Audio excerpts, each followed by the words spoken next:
I'm going to show you how to fake a perfect rust runoff trail beneath any rusted fixture on a wall in your scene.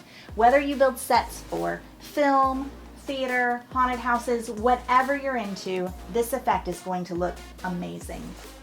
Here at 916, we rust everything. Got some PVC pipe? Rust it.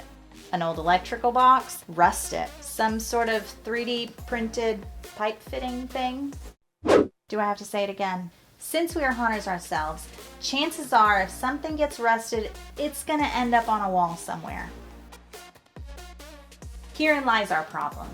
Logically, an object that has received enough moisture to get that gnarly rust that 916 is famous for, it's going to leave a trail of rust on the wall behind it and beneath it. Of course, as the water has dripped for years and years, right? We thought this would be an easy problem to solve.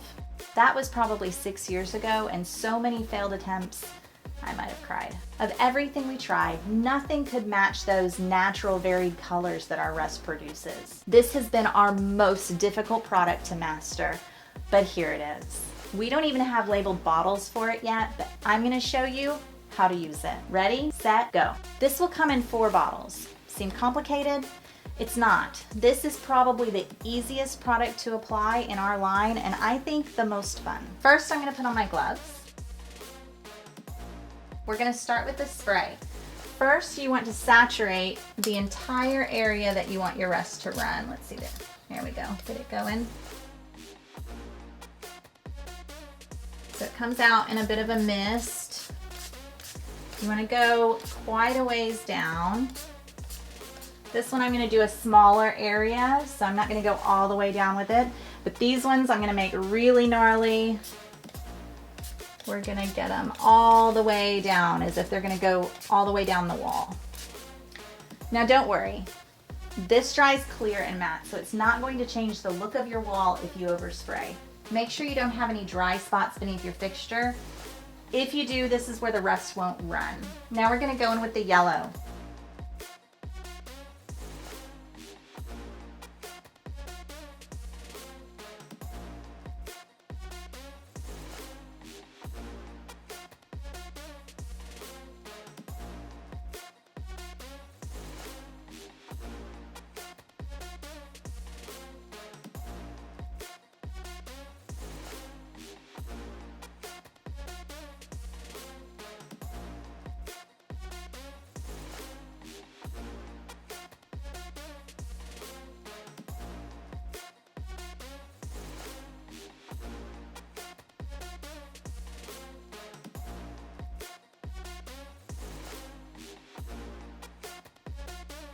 Now we're going to put in some red.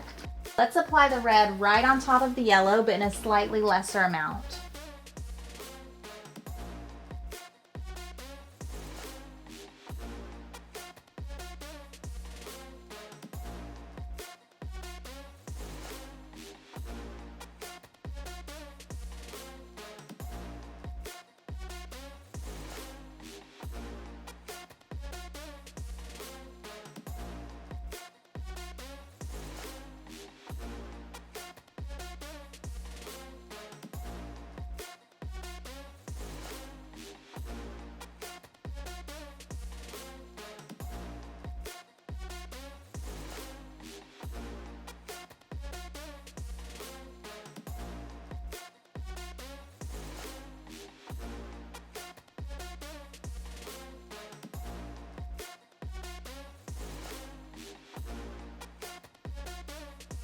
All right, time for the brown. We're gonna do the same thing as we did with the red, but in a slightly lesser amount than the red.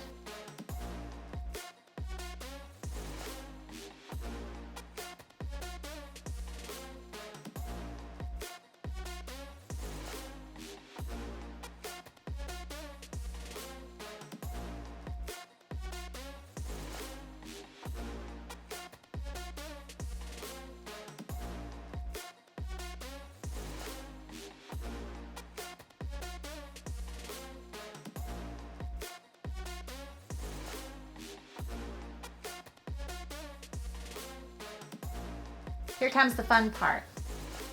Grab that magical spray bottle again.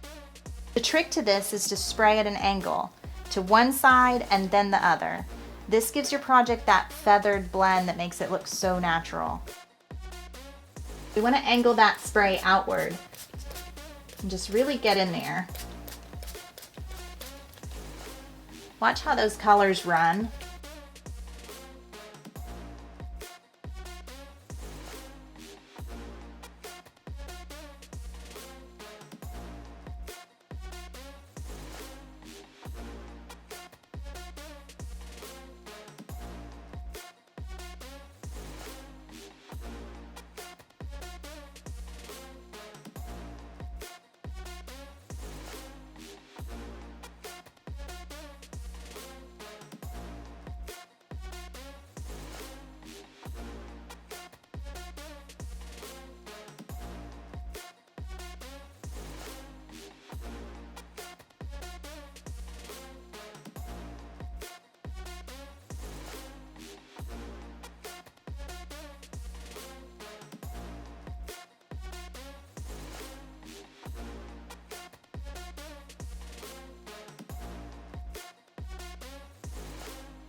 And there you have it. Finally, the seam's complete. Another 9/16 product checked off our wish list. So what do you think? Is this something that you've worked for as long as we have? Till next time.